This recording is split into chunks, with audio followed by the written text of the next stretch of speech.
On this week's show, 3 bowl games get canceled in college football, and the modern era finalists are announced for the Pro Football Hall of Fame's class of 2022. In this week's history lesson, we take a look back at the life and many careers of John Madden. That and much more this week in the world of football.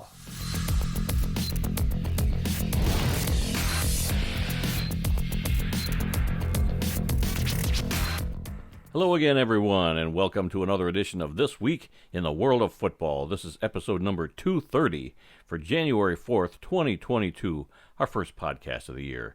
I'm your host, Randy Snow, and across the table from me, as always, is my son, Adam. Yeah, new year, same dysfunctional pre-recording nonsense. So, Yep, and it's definitely winter here in Michigan now. We've got... we got snow last week when we recorded, and then all of a sudden it all disappeared. Right, we went a few days where it was actually kind of warm. Yeah. Then it got super cold again. Then now we got snow again. So Yeah, I think this snow's going to stay around for a while because it's been really cold at night. Well, also, these snows on this podcast have been staying around for a while. So Okay, nice transition. Yes. We come to you each week from the World of Football Man Cave, located right here in the center of the football world, Kalamazoo, Michigan. We're here to promote the game of football in all its many forms, past, present, and future. From the NFL to the CFL to the XFL, college, high school, indoor, and arena football, we inform and entertain our listeners with the glorious buffet that is the world of football. All this while keeping a close eye on the rich history of the game. Thanks for checking out our podcast. We'd love to get your feedback on one of our many platforms: Apple Podcasts, SoundCloud, Stitcher, TuneIn, Spotify, iHeartRadio, and now YouTube, where we post the entire audio portion of the show every week, as well as selected videos. So, let's review what happened this past week, and we begin with the World of Football scoreboard. That's right. It's playoff push time as we enter the penultimate week in the NFL's regular season. That is NFL Week 17. Randy's looking at me like he doesn't know what penultimate means. I'm just surprised you used it, or that you know what it means. Hold on. I love using the word penultimate, like when you're talking about a TV show, the penultimate episode, the episode before the final episode. Come on, I'm not a complete dullard. Did you get a word of the day calendar for Christmas? No, but that thesaurus I was given was pretty handy. Anyway, moving on. We're going to start. There was no Thursday game. Nope. No Saturday games this week. No. So the NFL played a Sunday-Monday schedule, which was a little weird to see, but college football kind of filled up the rest of the weekend. But we'll get to college football with Randy in a moment. So we go Sunday, Week 17. The Philadelphia Eagles defeated the Washington football team 20-16. With the win, the Eagles inched closer to clinching a playoff berth, which we will find out in a little bit if they did so or not. But the big thing from this game I took away from, not only does Washington need a new team name, they may also just need a new stadium. Yeah. If anybody saw the footage of the Eagles fans that fell over the railing, the railing just kind of broke off, and boy, what a terrible sight. Now there's drama of whether did the Washington have people there to medical guys there, medical staff, check anybody them out, offer them any assistance. But hey, kudos, and oh man, they almost hurt Jalen Hurts, starting quarterback for the Eagles too. That would have been a blow, but he was cool, at least helping a couple of the fans up and giving them hugs. And so that was kind of a nice sight to see. But come on, Washington, your stadium is literally falling apart. We've seen pipes bursting a couple of times this year. Now this railing, which they followed up on. Did you see that they zip tied it back in place? No, that's right. They zip tied it. And come on, Washington, what are you doing? Well, they should have used the handyman's secret weapon, duct tape. Yeah, and we'll talk more about Washington in the news. Moving on, the Los Angeles Rams got a comeback win against the Baltimore Ravens. I watched this game, and boy, it was pretty much a snoozer for most of it. But Matthew Stafford led the team down at the end for the game-winning touchdown. They defeat the Ravens 20-19 to move up in the playoff rankings. We'll talk about that again later. But Cooper Kupp is the big story out of this game with 1,829 receiving yards, has surpassed Isaac Bruce for the most receiving yards in a season in Los Angeles Rams history. I'm sure the extra game helps or will help. Yeah. Especially now that his sights are focused on Calvin Johnson and the most receiving yards in a season. But Kupp did come out and say, which I think is a classy move by him, that the NFL needs to start keeping track of these records differently. now that they're in the 17-game era. Because you can't, come on, that extra game is definitely going to break so many records, and you can't just keep saying, well, this is the record. Well, yeah, you got an extra game to do it. Right. So kudos to Cooper Kupp. I like Kupp. And we'll see if he, he's in the MVP race. I mean, I'm sure he'll lose to a quarterback. They always do. But, yeah, I guess that's it for that game. Anything from you? Matthew Stafford throws another pick six. Right at the beginning of the game. Four in a row again or something like that. I don't know. It's weird that he can do that and still come back and win a game, Yeah, he has not looked great in the first half of games or the first three quarters even. They said I saw some stat that said in the first three quarters he's thrown like 25 touchdowns and 11 interceptions, but I think that's the stat. And then in the fourth quarter he's thrown 11 touchdowns and no interceptions this season. So he's been kind of clutch in the fourth quarter when they really needed him. But yeah, he's just, I don't know what it was. I texted my Rams buddy saying, "What did you guys do to Stafford? Is he broken?" Like he's thrown 4 pick sixes in the last, I forget how many weeks. Yeah. But, 4 pick sixes, which is very uncharacteristic. It ties a career high for him, which obviously he did in Detroit at one point. But still, 4 pick sixes in a season. That's not a good look. In spite of what, in spite of it, he's got him in, heading to the playoffs. And, we'll see what happens. Yep, for sure. All right, moving on. The Tampa Bay Bucks got a scare out of the New York Jets, but were able to come back and get the victory 28-24. Tampa Bay now has 12 wins in a season for only the second time in team history, and that was the 2002 season when they won Super Bowl 37. And then the other takeaway from this game, I'm sure everybody's seen the endless highlights, the endless memes that have been generated because of this, or maybe even heard the song that resulted as the conclusion of this. But Antonio Brown left the Tampa Bay sideline in a huff, I shall say.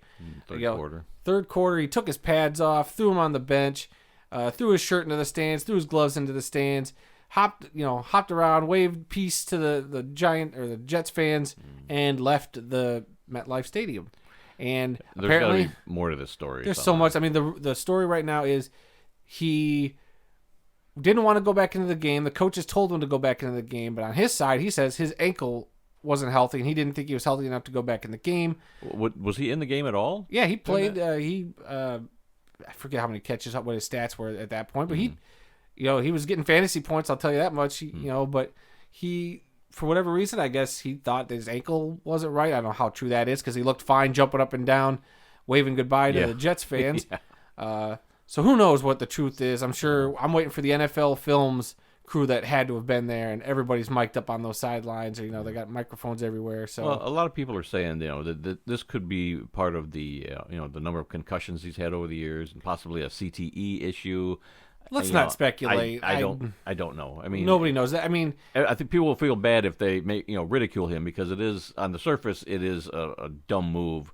But I would hate to see in a year or two where it comes out that he's got CTE really bad, and this was just part of it, or this is what led up to this issue. I don't know. Maybe not. I mean, for now, until that comes out, and who knows, we won't ever know if that's the case or not. But I mean, he his antics have been comical, he's got a real history of this. And it's comical and sad at the same time because you hate to see a guy who would legit probably be the greatest wide receiver in league history if it weren't for some of these antics. Because the dude is a baller. The dude can play. Right. But, I mean, the antics, gosh. And then to follow it up, like I was alluding to, he dropped a song right after the game. He dropped a song. I haven't listened to it, but he dropped a song. I did not hear that. The Uber driver that picked him up from the stadium has been all over the place. I've seen him interviewed on Barstool Sports. I don't know if he went on. I don't think he went on Pat McAfee's show yet, but he's going to make his rounds. His 15 minutes of fame for picking up Antonio Brown, and it's just what a bizarre. And if you're the Tampa Bay Buccaneers, you're already running out of receivers. You got Chris Godwin who's injured. Mike Evans isn't healthy. Now you lose Antonio Brown. The Super Bowl champs, despite getting the win, I think their postseason chances have just dwindled immensely. Yeah. All right. Moving on. The Miami Dolphins had their winning streak snapped by falling to the Tennessee Titans 34-3. With the victory, the Titans clinched the AFC South for the second straight season, And we'll talk more again about playoff positioning and all that in a little bit. The New England Patriots clinched the playoff berth with their victory over the Jacksonville Jaguars 50-10. I don't know if I mentioned the Tennessee Titans score. They won 34-3, by the way. And then the Patriots won 50-10, clinching that playoff spot as we mentioned. The Las Vegas Raiders got the victory over the Indianapolis Colts on a last-second field goal. 23-20 was the score in that game. Jonathan Taylor, the running back for the Colts, the bright spot there is he is at 1,734 rushing yards, which has surpassed Edgerrin James for the most rushing yards in a season in Indianapolis Colts history. And Jonathan Taylor only is, I think, his second year in the league, maybe his third year in the league. But, yeah, Jonathan Taylor, heck of a dude, also in that MVP race. But, again, we'll probably lose out to a quarterback. Speaking of quarterbacks, we had quite the showdown in Cincinnati where the Bengals escaped the Kansas City Chiefs 34-31 for the upset. With the win, the Bengals clinched the AFC North for the first time since 2015. And I watched the tail end of this game, and what a sequence of events it was for the Bengals. Ballsy calls at the end of the game because you normally at the end of the game you had an opportunity with 50 seconds left to score the touchdown and you kick the ball back off to the other team. But that is the situation we've seen so many times where you give the ball back to an Aaron Rodgers, you give the ball back to a Kirk Cousins or a Jared Goff. I laugh just because Jared Goff did it one time. But you give the ball back to an opposing quarterback who has the ability to march a team down the field in crunch time and make those crucial throws to come back and bite you in the butt because you gave them too much time. And I think the Bengals went all in on just like, we're not giving the ball back to Patrick Mahomes. So, they weren't going to, they tried to punch it in. They kind of got unlucky. So they got stopped at the goal line a few times in a row. They went for it on fourth down. Then the plays this was crazy because then the plays, there was a penalty on the play, but there were penalties on both sides. So they redid fourth down. Throw it in the end zone. Pass interference in the end zone. So they got the ball again. The Chiefs were already out of timeouts. All you have to do is kneel it. They kneeled it, got down, kicked the field goal. Game's over. Joe Burrow looked great throwing up to Jamar Chase. And Jamar Chase, heck of a game he had. Yep. Probably be our rookie of the week. 260-something yards receiving for the guy. I think he had a couple touchdown catches. I mean, Joe Burrow said it best in his post-game press conference, and he's like, you know what? Sometimes you look up and you say, "F it, Jamar's down there somewhere," like the meme. So he did. He heaved it up a couple times to Jamar, and Jamar just made some great catches. What a rookie year that guy's had. He'll probably end up being your rookie of the year. And how about Joe Burrow in his second year? He lost his nameplate on the back of his jersey during the game, so he played most of the game without the name on the back of his jersey, which was great. He'll probably get fined for that. No, yeah, that's his fault. Like his socks not coming up. Like his fault. But then he kind of got hurt towards the end of the game on that last possession, so we'll see what his status is this week. But the Bengals getting in the playoffs, they're a scary team right now. I'd hate to play them in the playoffs. Yep. All right, moving on. The Chicago Bears defeated the New York Giants 29-3 in a meaningless game. The Bears have now won 3 straight games against the Giants. The Buffalo Bills got a win over the Atlanta Falcons 29-15. For Buffalo, that's 3 10-plus win seasons for the first time since the 1990 to 1993 seasons. So good for them. Yeah. The San Francisco 49ers got a 23-7 win over the Houston Texans. So good for them. They're still in the playoff hunt. And then the Los Angeles Chargers defeated the Denver Broncos 34-13. Justin Herbert has now surpassed Phillip Rivers for the most passing touchdowns in a season in Chargers history with 35. Wow. And that's with a game left. Wow. So good for them, and that also I believe keeps them in the playoff hunt. I'm not sure exactly. Well, like I said, we'll have to pull all that up later. Because I forget who's all still kind of on the bubble in the AFC. Then the New Orleans Saints stay in it with an 18-10 win over the Carolina Panthers. The Panthers have now lost 11 of their last 13 games. And remember, they started the season 3-0. And the Panthers are 5-11 right now. So pretty tough sledding there for the Panthers. The Dallas Cowboys fell to the Arizona Cardinals 25-22. Arizona has now won 6 of their last 7 games against the Cowboys. With the win, the Cardinals... The Cowboys. I was going to say that one loss was against Detroit, but you're saying against the Cowboys. Against the Cowboys, sorry. Yeah. But the Dallas, tough loss there. They've been looking pretty good. Now the Cardinals were on a 3-game skid, get a win, and they're still viable for that AFC or NFC West title. They got one game next week. Then the Green Bay Packers defeated the Minnesota Vikings on Sunday Night Football 37-10, clinching the number 1 seed in the NFC playoffs for the Packers, which also helped the Philadelphia Eagles clinch their spot in the playoffs. So that victory helping the Eagles out and eliminated the Minnesota Vikings. So do you think Rodgers will sit in their game against Detroit The this way week? he talked on the Manning cast on Monday Night Football last night, he sounds like he wants to play still. He doesn't sound like he's a fan of resting. He knows it makes sense, but he's like, he just wasn't a fan of resting. Yeah, I didn't see that because I went to bed. As soon as I saw Aaron Rodgers was coming on, I went to bed. I stayed up for Snoop Dogg. Yeah, well, we'll talk about it. Monday Night Football. The Pittsburgh Steelers beat the Cleveland Browns 26-14 in what might be Ben Roethlisberger's final home game as a Pittsburgh Steeler. Najee Harris, the rookie running back for the Steelers, surpassed Franco Harris for most rushing yards by a rookie in Pittsburgh history with 1,055 yards. That was set back in 1972. Yeah, So- I just don't know what's going on with Baker Mayfield. I mean, is he not getting the support he needs, or is he just? I think he's just not- tried too hard. I don't know what it is. That Browns team just isn't the same team they were last year.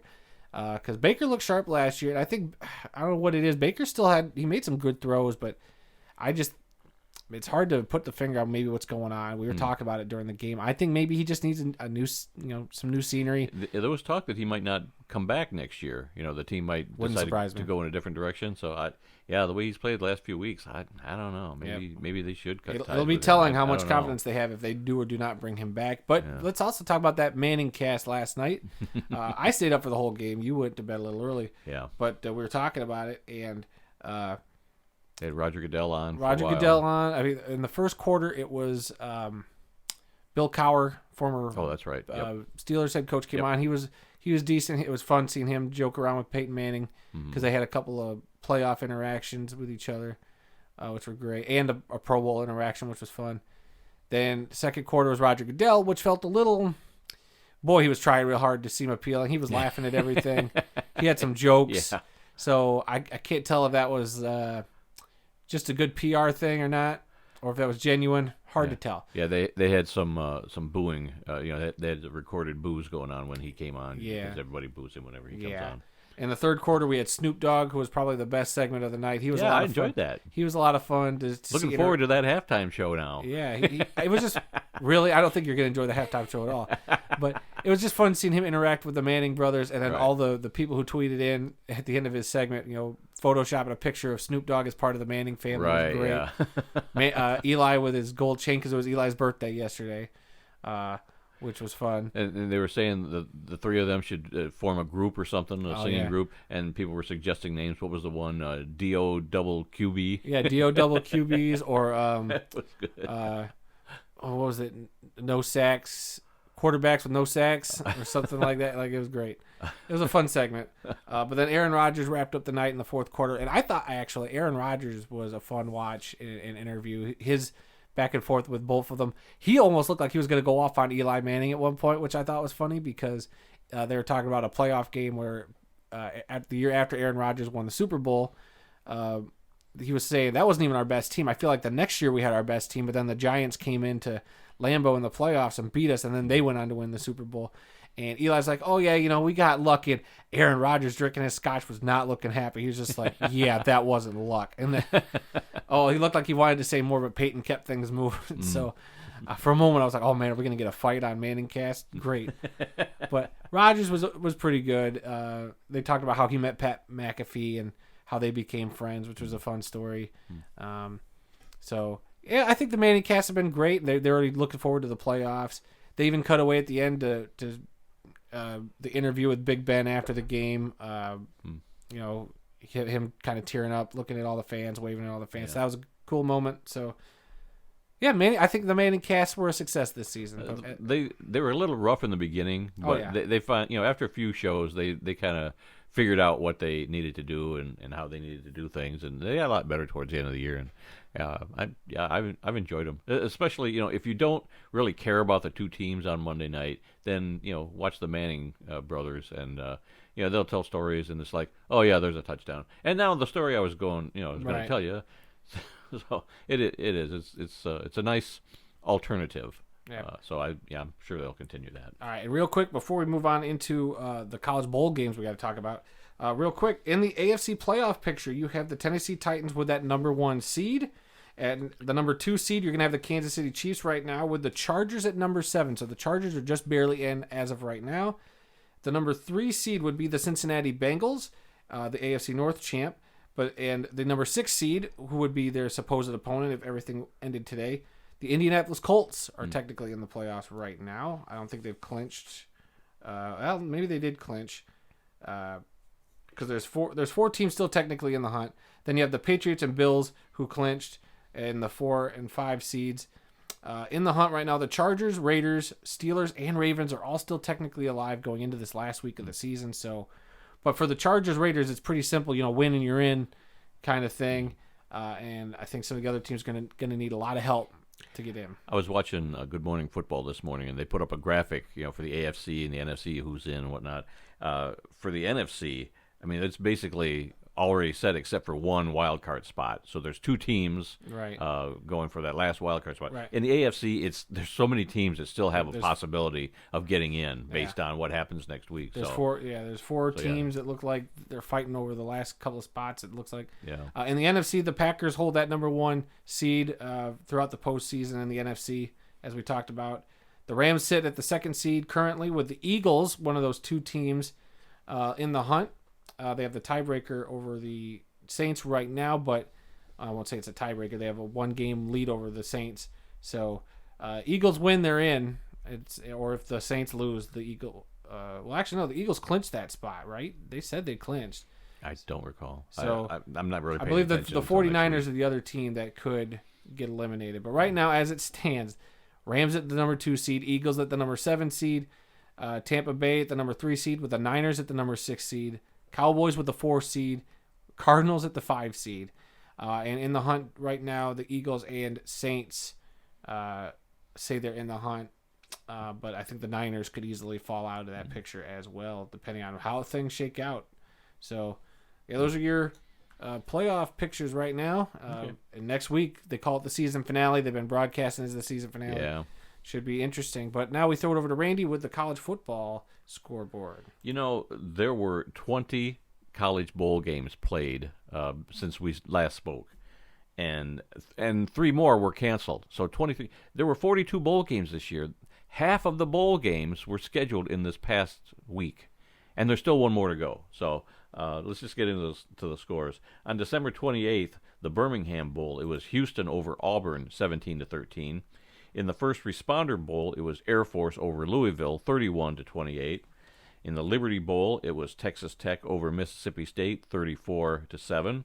The Holiday Bowl got canceled. That was supposed to be between UCLA and NC State. The Guaranteed Rate Bowl, thank goodness that game was played, between Minnesota and West Virginia. Minnesota coming out on top, 18-6 in that game.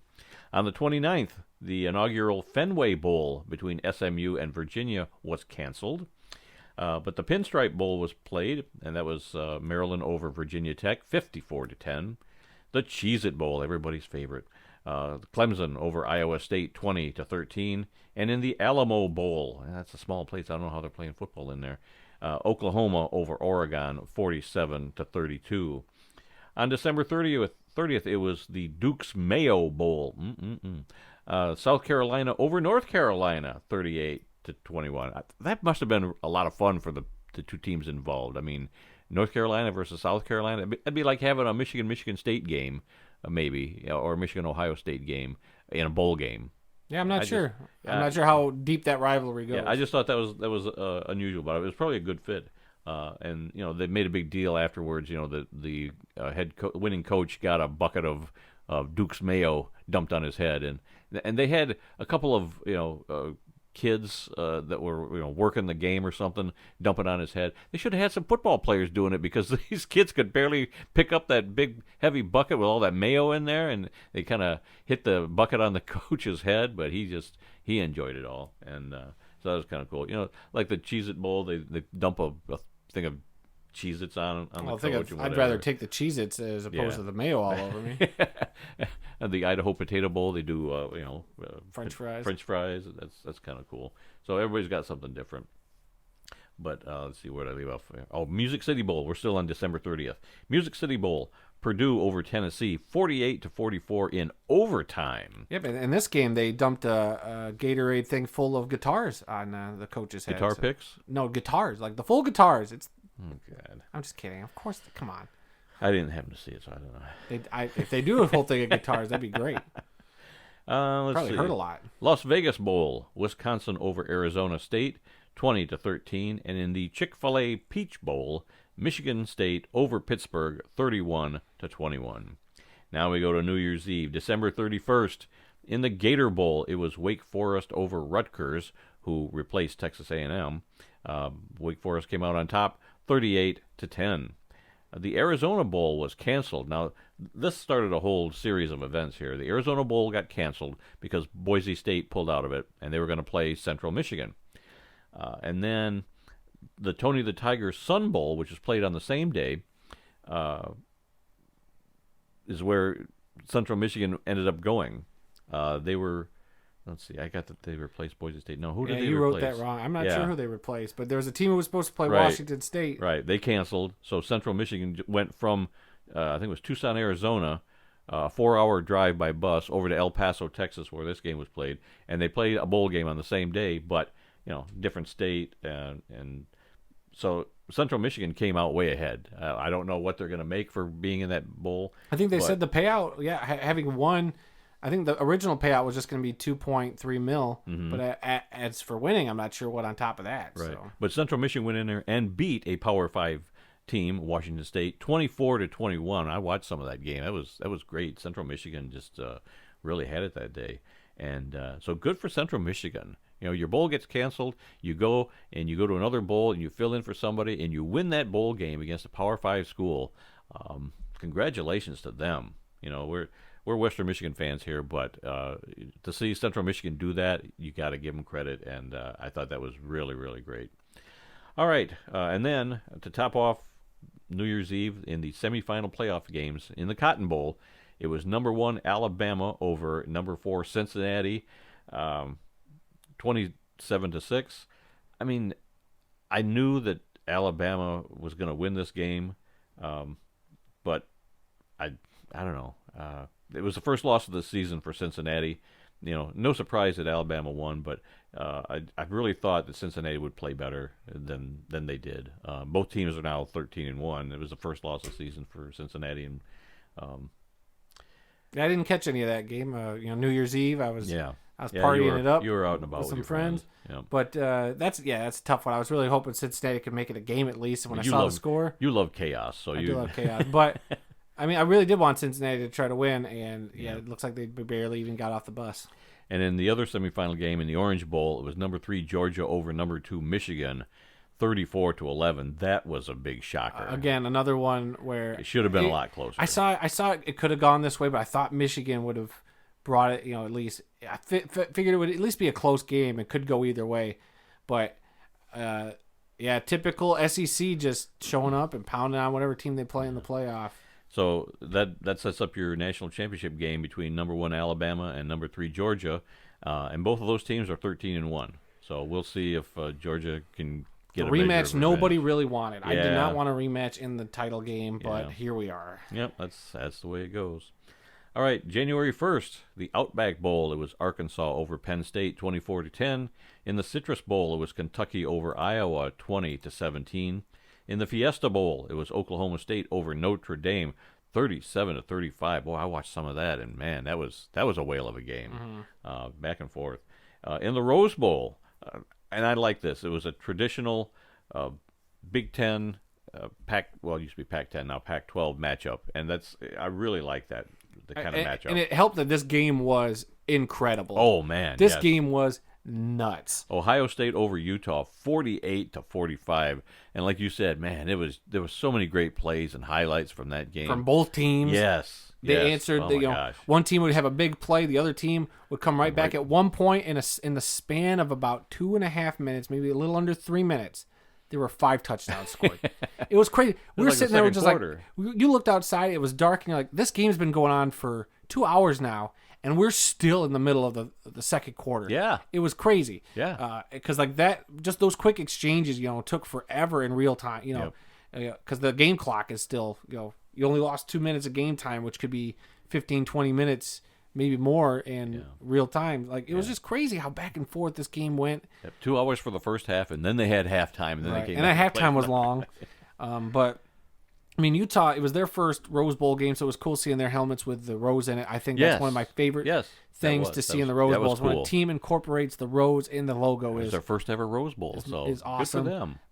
And Utah looked great. They looked like they were going to beat the snot out of Ohio State for a while, but then Ohio State started clawing back and finding their foot, and they had a lot. Even though they were missing guys, I think a couple of receivers sat.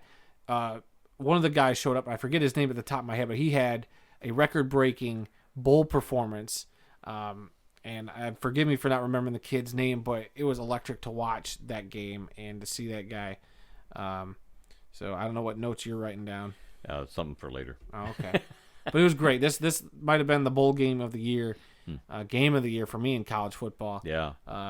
To me, it was one of the best bowl games of the whole season, maybe the best. And one of the best games we've seen this year, just period. So, tip of the cap to Utah. They played their butts off. Ohio State played their butts off. It was, as much as we live in Michigan and we're supposed to hate Ohio State, you got to admit when there was a great game, and this was a great game. Yeah. And finally, on New Year's Day, it was the Sugar Bowl, Baylor over Ole Miss, 21-7. Now tonight, there's still one more bowl game, the last bowl game of the season, LSU versus Kansas State in the Texas Bowl. That game is tonight. I don't know. Is Orgeron coaching in that? No.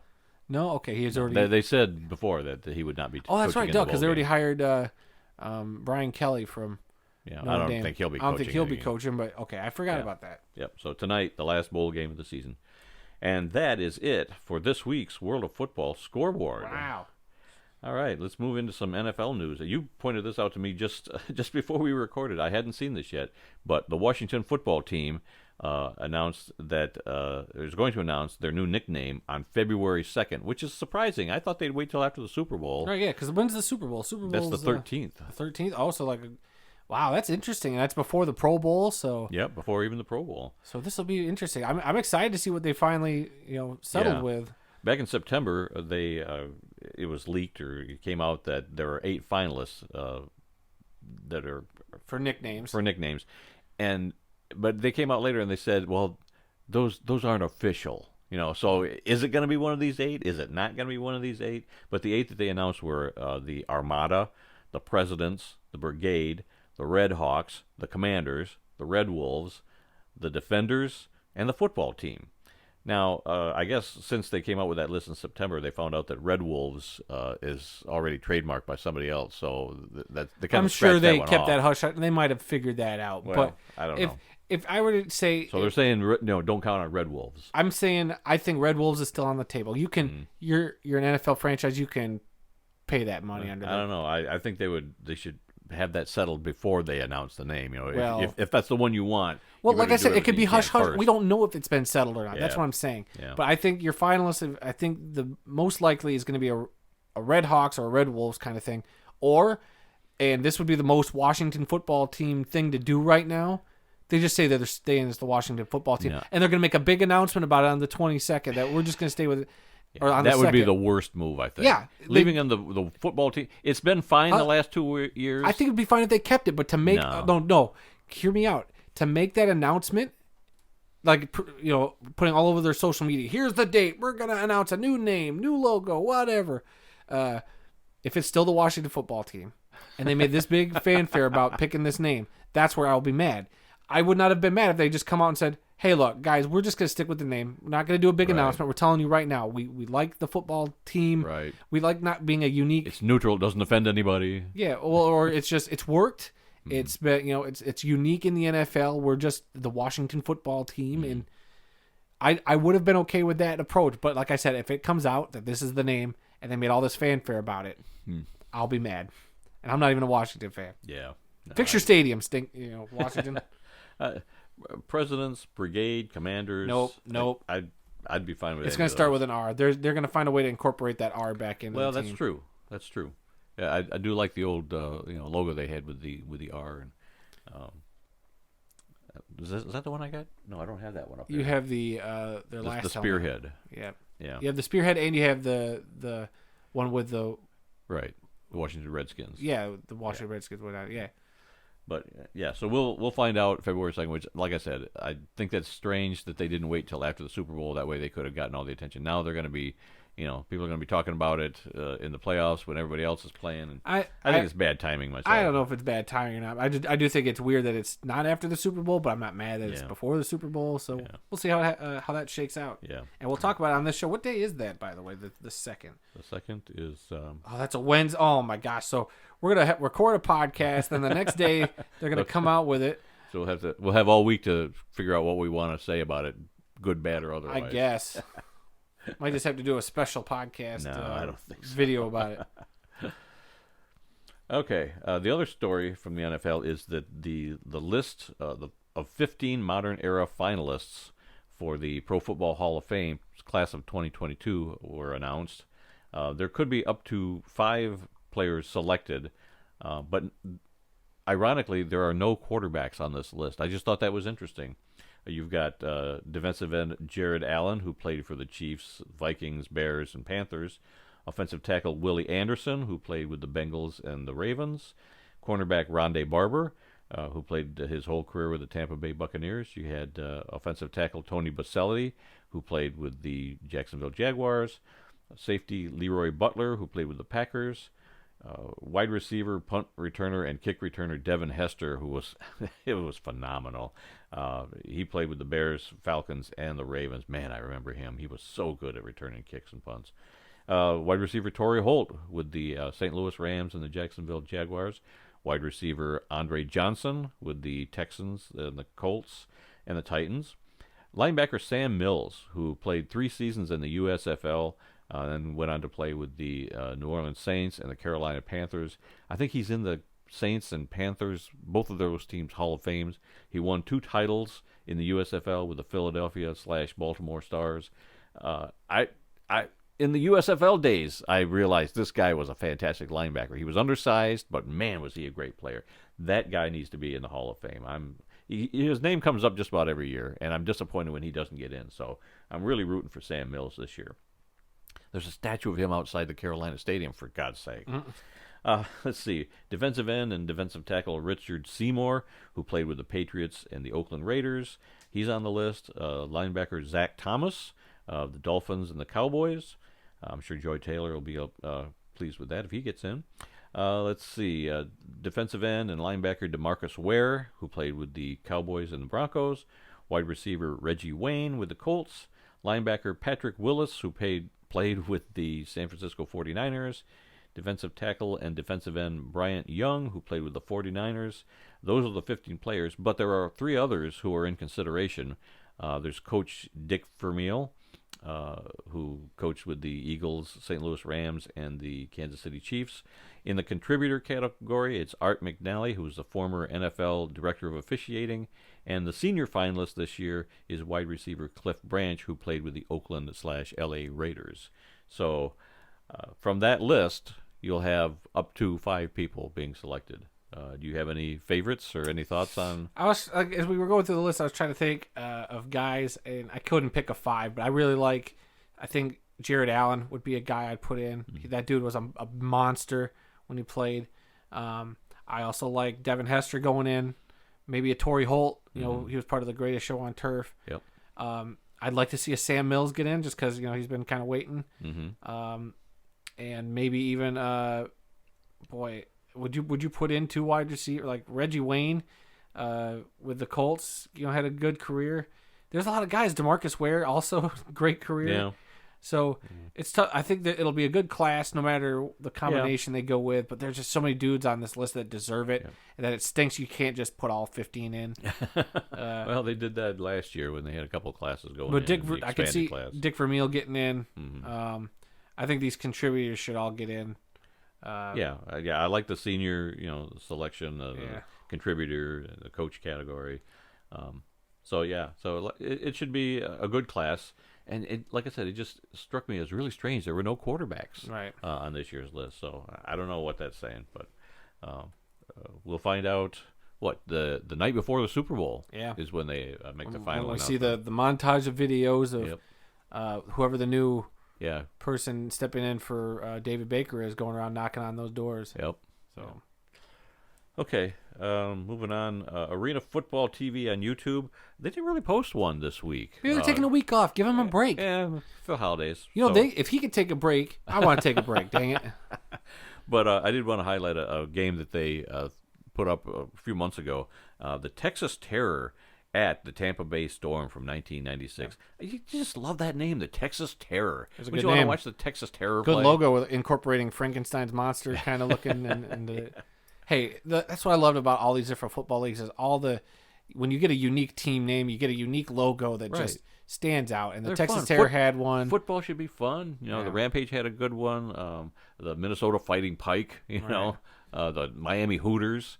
Iowa Barnstormers. Yeah. I mean, and you'll get some teams that use like the same nickname you've heard, like a Mustang or a I'm trying to think of another name that you might have seen, like a Force. We've seen several teams over the years called the Storm. The Force. But can you make that logo unique? Can you make it stand out or iconic? And the Arena League had a lot of those. Yeah. So check out the Texas Terror at the Tampa Bay Storm from 1996 on Arena Football TV on YouTube. Good channel. All right, obituaries. We do have a few this week. We'll start out with Dan Reeves, who played and coached in the NFL. He has passed away at the age of 77. Reeves played college football at South Carolina and signed as an undrafted free agent running back with the Dallas Cowboys in 1965. He played in Dallas from 65 to 1972 and helped the team win Super Bowl VI over the Miami Dolphins. He then went into coaching. He was an assistant coach with the Cowboys from 1975 to 1980 and won a second Super Bowl as an assistant coach with the Cowboys when they defeated the Denver Broncos in Super Bowl XI. Reeves went on to be the head coach of the Denver Broncos from 1981 to 1992.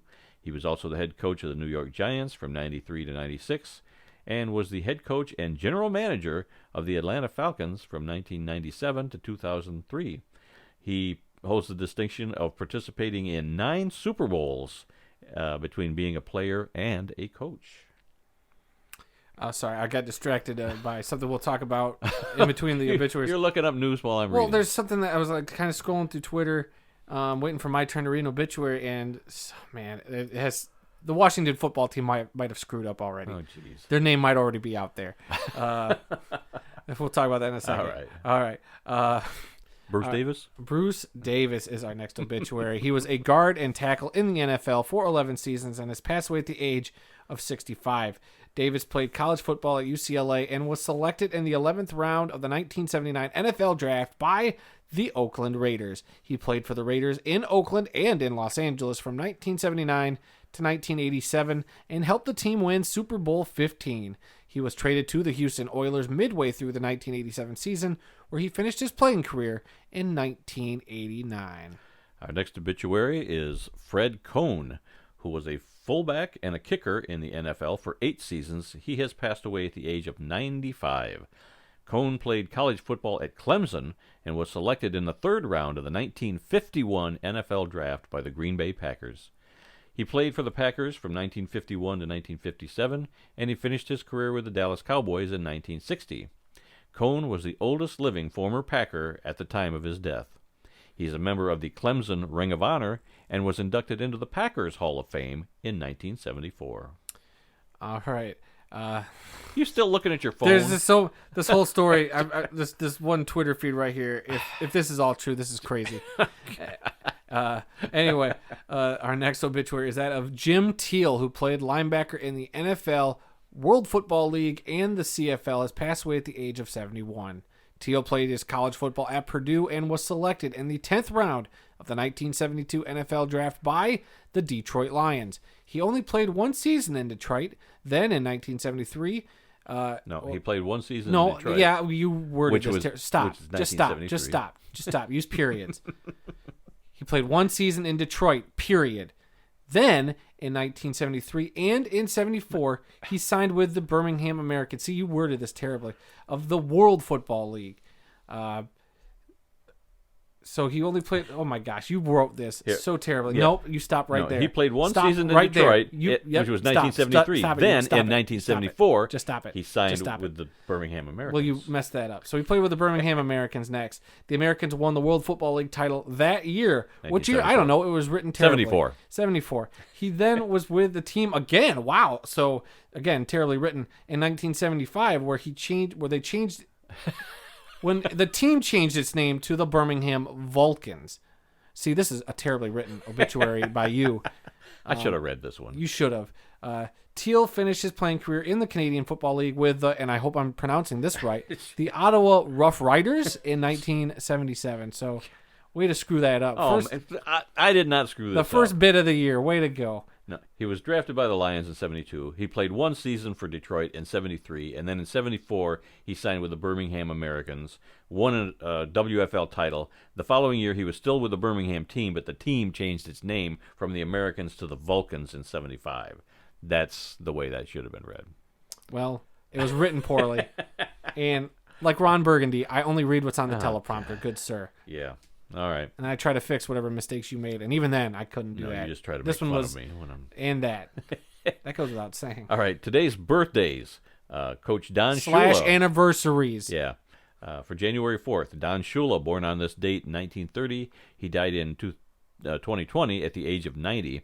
He played defensive back for the Browns, Colts, and the Redskins as a player, and then became an assistant coach in college at Virginia and Kentucky. Then he went on to be an assistant coach with the Detroit Lions and was head coach of the Baltimore Colts from 1963 to 1969. He went on to be the head coach of the Miami Dolphins for 26 seasons from 1970 to 1995 and led the Dolphins to the NFL's only undefeated season in 1972. Later in life, he started a chain of restaurants called Don Shula's Steakhouse. Man, I want to go to one of those so bad. There's several in Florida, and I think there's some in other states. There's none around here in Michigan, but yeah, my goal is to go to a Don Shula Steakhouse sometime. The other birthday today is quarterback Johnny Lujack. He's turning 96 years old today. He played his college football at Notre Dame and was the 1947 Heisman Trophy winner. He was the 4th overall pick in the 1946 NFL draft by the Chicago Bears, and he only played 4 NFL seasons, all with the Bears, from 1948 to 1951. Okay. Do you want to talk about anything before we get into the history lesson? lesson? Real quick, I don't know how true this is. This is just completely silly, and Lord knows if this is going to be real or not. So, supposedly, somebody on Twitter wrote down that if you go to the website, thewashingtonadmirals.com, it redirects you to the Washington football team page. So I clicked on the link, and it does that exact thing, saying, wow, this is the most Washington thing ever. But then this person, if you keep scrolling through this guy's Twitter, again, who knows if it actually is Admirals. Admirals wasn't part of that final list. Right, yeah, I just went back and looked, and Admirals wasn't part of that list, but so stay with me here. It does get at least funny. If this isn't true, it's still funny. Then you scroll down and you find out that Washington Admirals is actually a name used by the local Quidditch team there in Washington. Quidditch team? Yep. They have an official Twitter, the Washington Admirals Quidditch team. And for those of you that don't know what Quidditch is, that is the wizarding broom sport played in the Harry Potter movies. Franchise. Yes. So some other people have said if you go to the WashingtonItchySpiders.com, that also redirects you to the Washington. This has all got to be fake now. It is got to all be fake. So that even leads back to the Washington football team site. So at first I was like, of course Washington would screw this up, but maybe it's just a clever ruse. Who knows? But I just thought it was amusing me real quick while you were reading your obituary. Well, you had me at Washington Admirals. I mean that sounds like it could be legit, but now you talking about the Itchy Spiders? No, forget that. That's all. That's all I want. Itchy Spiders. Give me the Itchy Spiders. I just hope that's not a Quidditch team name either. What was that one they had before, the Bodie McBoatface? Well, that was the name of that boat that got named. Right, but they started naming teams, something like that. Yeah. And so how could they work that into the Washington Bodie McBoatfaces? I don't know. I'm sure there's more clever people out there than us that could come up with that. Sorry to delay it, everybody. But finally, we're going to get to the moment you've all been waiting for, the biggest news of the week, which, of course, I was able to convince Randy to turn into a history lesson this week. Yeah, I was just going to do this as an obituary, but John Madden was bigger than life, and so Adam talked me into doing his obituary as a history lesson. So a little more detail this week about his life. There's so many different aspects to his life, and such a important person in NFL history. You know, not only as a coach but as a broadcaster. I mean, he brought in fans, and you and I were talking about this the other day. The announcers for NFL games are basically a bunch of stiffs. I mean, they're all not terrible, but there's no personality behind them. Yeah, it's not the same anymore. Yeah. Back in the day when Monday Night Football premiered, you had Howard Cosell, and over the years you had Don Meredith, and other people came and went. O.J. Simpson was on there for a while, but I mean, they made the game fun. So even if it was a bad game, or if you didn't care about the game, you would listen to the game because of the crew in the booth. Cosell, people hated Cosell, and some people liked him, but he was entertaining.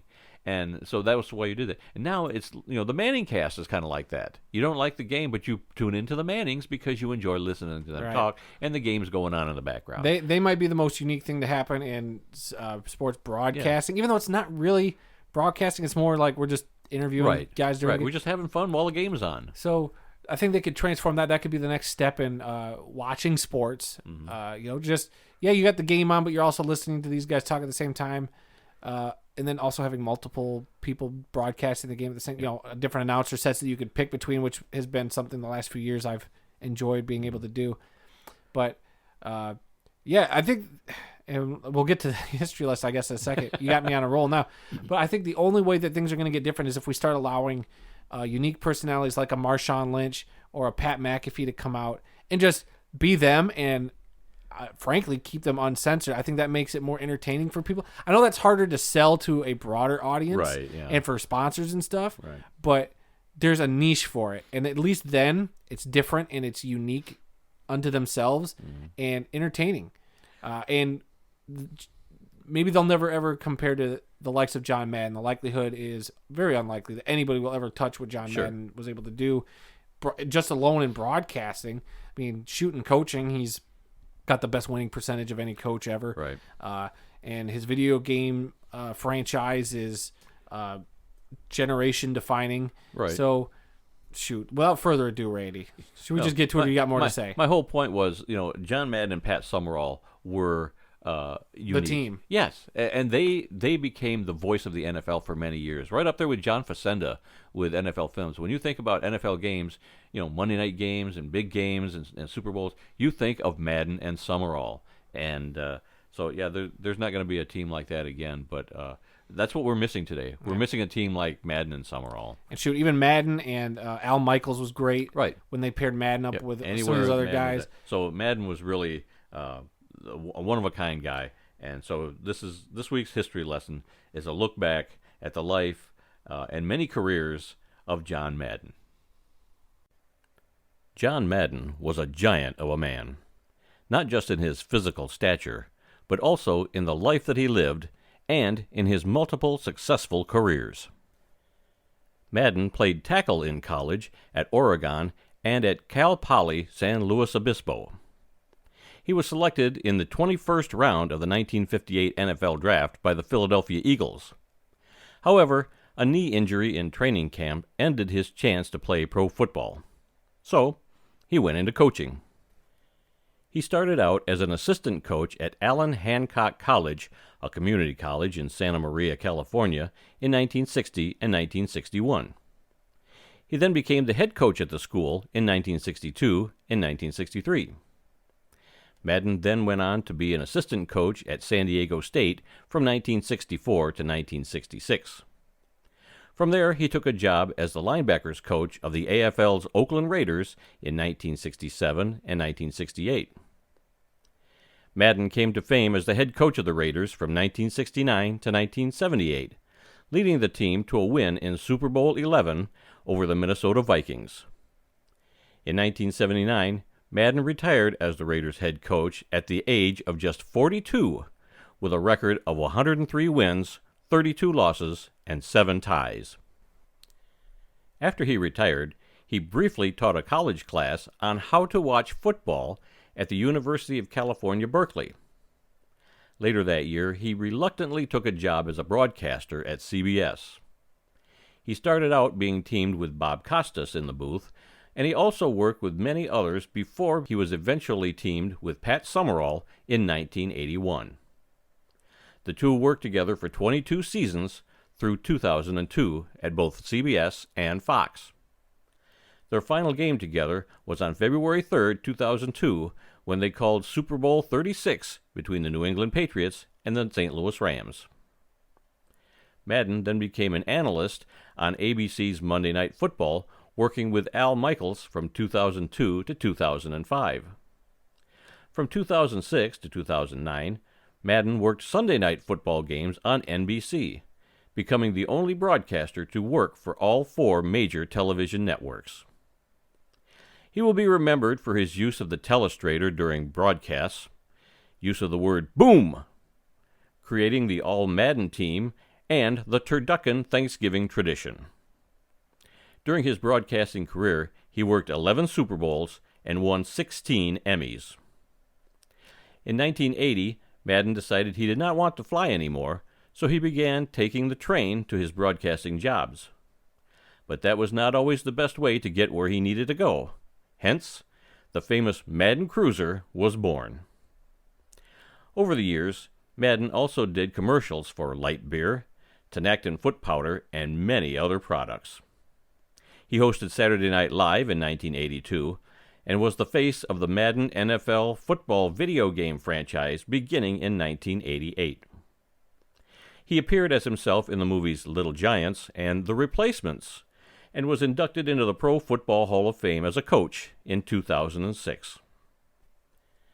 John Madden was a success in the 4 major aspects of his life, from coaching in the NFL to broadcasting NFL games, to the Madden video game franchise and starring in television commercials. He was a one-of-a-kind personality that will be greatly missed. Especially today, John Madden will mean something different to a different generation of football fan. To some, they'll remember him as the coach. Mm-hmm. To some, they'll just remember him as the broadcaster. Yep. And to some, he was just the guy who made the video games, or he was the name on the box. There was a time where Madden was the commentator in the video game, then that stopped, and they started letting other guys in, but his name remained on the cover, and people just call it Madden. Like, they don't say, do you have the NFL video game? No, it's Madden. Right. And luckily, I've been around to see him as the broadcaster and the video game. I might even have to pick up the next Madden when it comes out because I haven't bought it in a few years.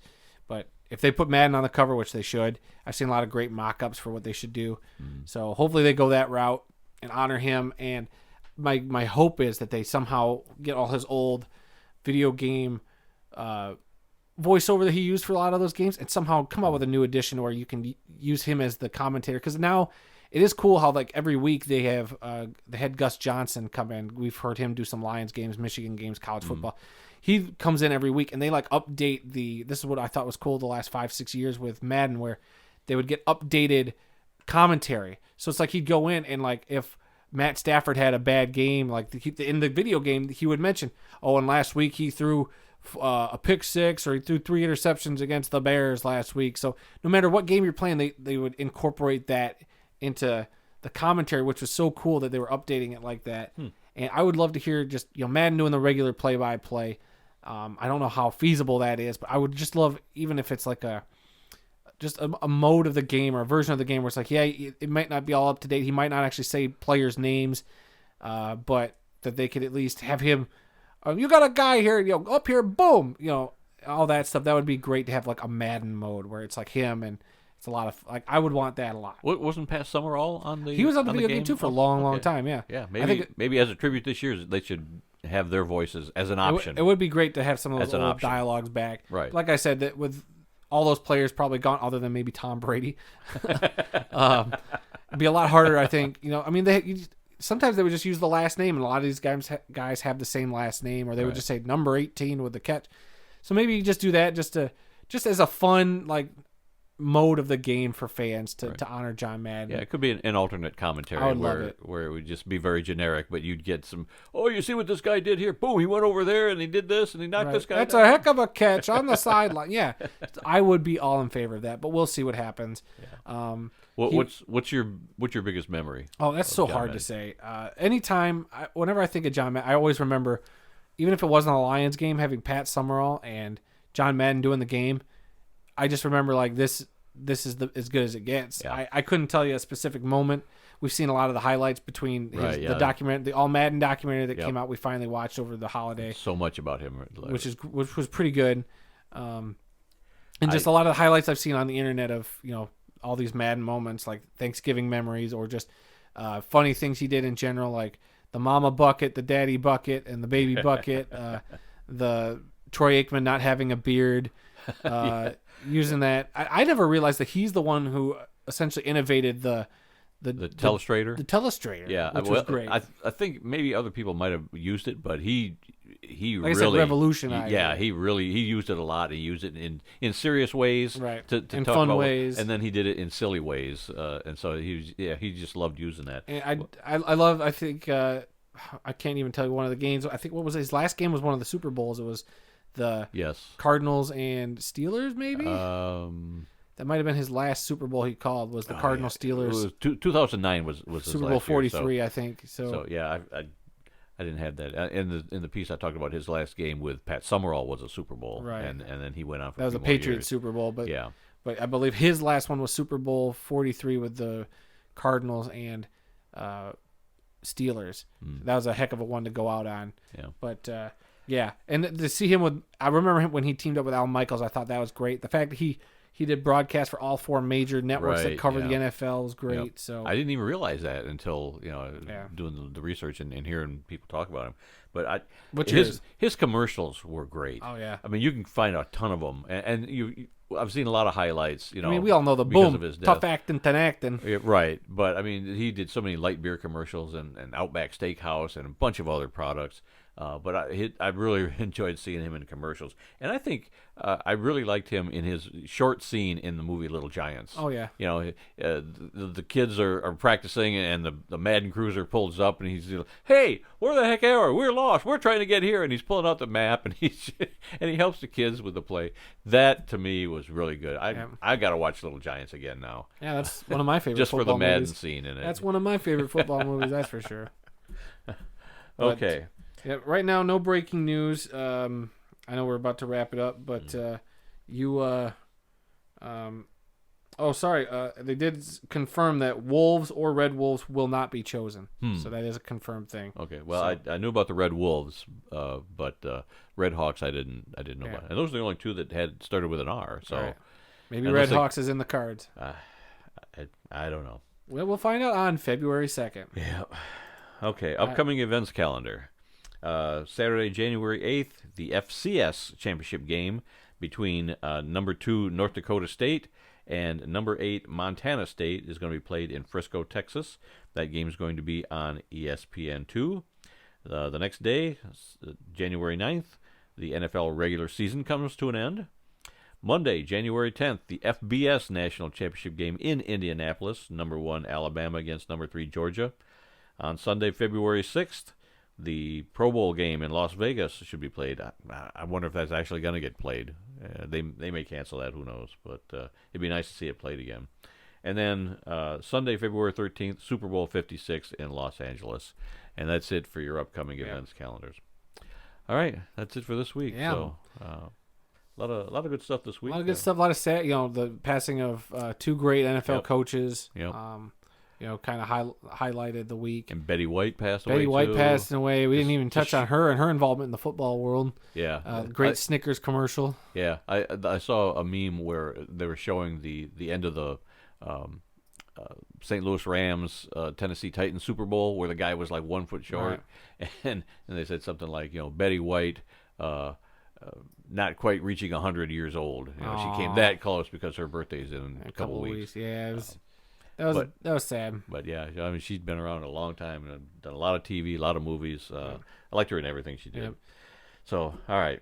But, I mean, between Madden, I think the other memorable thing this week will be the Antonio Brown. We'll see how that situation keeps him. Yeah. Man, he went so long without having an incident.